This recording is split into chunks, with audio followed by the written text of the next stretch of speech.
Vous avez vu comme le dernier verset de l'Évangile pourrait être une référence, un clin d'œil à ce qu'on vit en ce moment-là. Si vous ne l'avez pas vu, c'est que vous n'avez pas lu l'Évangile avant d'écouter l'homélie. Donc vous faites pause, vous allez lire l'Évangile, Jean, chapitre 7, versets 40 à 53, et puis vous revenez. Voilà, une fois que vous l'avez fait, nous pouvons l'entendre de nouveau ensemble. En ce temps-là, Jésus enseignait au temple de Jérusalem. Dans la foule, on avait entendu ces paroles et les uns disaient « C'est vraiment lui le prophète annoncé ». D'autres disaient « C'est lui le Christ ». Mais d'autres encore demandaient « Le Christ peut-il venir de Galilée ?» L'Écriture ne dit-elle pas que c'est de la descendance de David et de Bethléem, le village de David, que vient le Christ ? C'est ainsi que la foule se divisa à cause de lui. Quelques-uns d'entre eux voulaient l'arrêter, mais personne ne mit la main sur lui. Les gardes revinrent auprès des grands prêtres et des pharisiens qui leur demandèrent « Pourquoi ne l'avez-vous pas amené ?» Les gardes répondirent « Jamais un homme n'a parlé de la sorte. » Les pharisiens leur répliquèrent « Alors vous aussi, vous vous êtes laissés égarer. Parmi les chefs du peuple et les pharisiens, y en a-t-il un seul qui ait cru en lui ? Quant à cette foule qui ne sait rien de la loi, ce sont des maudits. » Nicodème, l'un d'entre eux, celui qui était allé précédemment trouver Jésus, leur dit « Notre loi permet-elle de juger un homme sans l'entendre d'abord pour savoir ce qu'il a fait ?» Ils lui répondirent « Serais-tu toi aussi de Galilée ? Cherche bien, et tu verras que jamais aucun prophète ne surgit de Galilée. » Puis ils s'en allèrent, chacun chez soi. Chers paroissiens, chers amis, vous savez quel est le problème des pharisiens au fond ? Ils ne cherchent pas la vérité. Ils ne veulent pas la vérité, ils veulent juste avoir raison.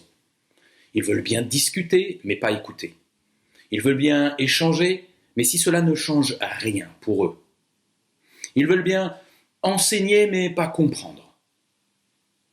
Observez le processus face à une affirmation de la foule qui vient irriter leurs convictions, et après tout pourquoi pas, qui vient irriter leurs convictions, à savoir que ce Jésus serait un prophète, voire le prophète, sinon même carrément le Christ attendu. On peut comprendre leur étonnement et leur première objection semble même plutôt raisonnable. L'Écriture n'annonce pas un Messie de Galilée. Il faut qu'il soit de Bethléem, de la lignée de David. D'accord, ils n'ont pas tous les éléments, mais l'argument reste encore de bonne foi. C'est ensuite que ça se gâte. Aux gardes qui leur disent « Mais vous avez entendu comme il parle ?» La réponse est à peu près « Les gens importants ne croient pas en lui. Il n'y a que les gueux. Les maudits, disent-ils même. Les maudits. » Bref, une sorte de mépris de colère.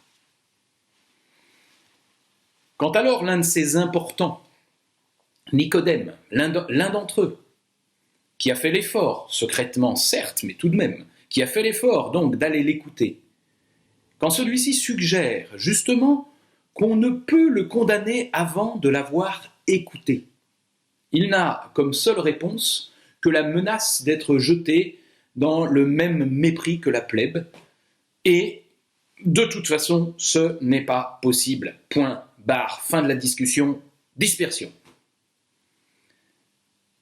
Comme des gamins qui se boucheraient les oreilles face à une vérité qu'ils ne veulent pas entendre. Vous savez, non, j'entends pas.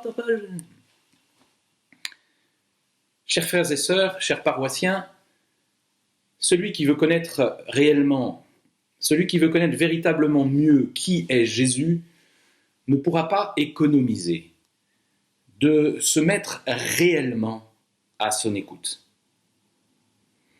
Dans les Écritures, dans l'Évangile en particulier, mais surtout en acceptant déjà que cela puisse le mettre à contre-courant.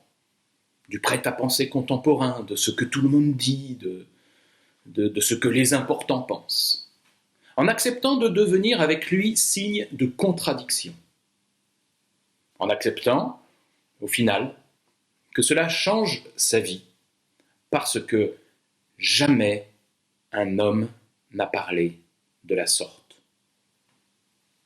Amen.